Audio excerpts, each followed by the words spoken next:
C'est l'histoire d'un être pas comme les autres, car il était comme tout le monde.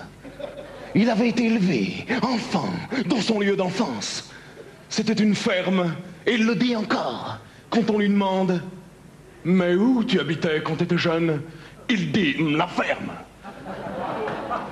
Un jour, sa mère paternelle s'était aperçue qu'il avait un nom anonyme. Alors, elle décida de lui en chercher un. Et elle lui en trouve un. Ça lui est venu de son passe-temps. En effet, à la ferme, ils avaient tous les mêmes hobbies. Pour mieux compter les dindes, il les cochait. C'était le cochon d'Inde.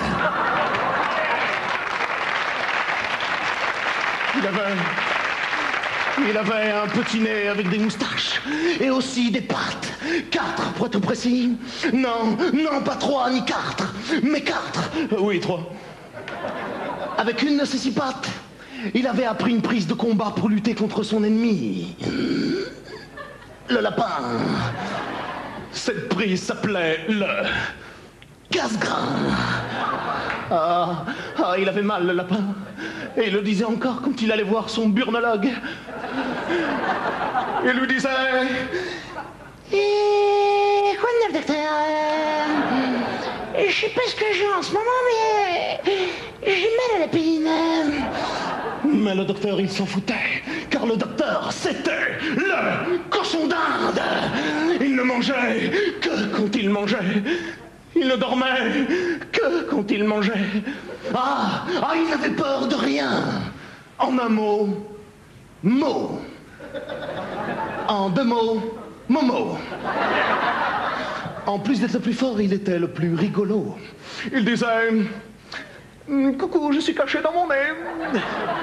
Et tout le monde riait, car c'était le cochon d'Inde.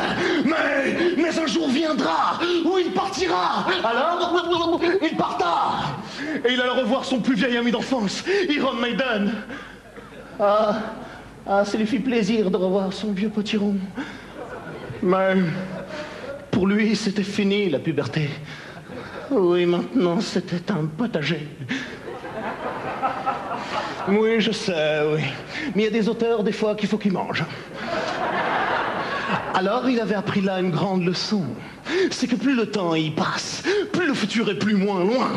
C'était le cochon d'Inde. Oh là là là là là.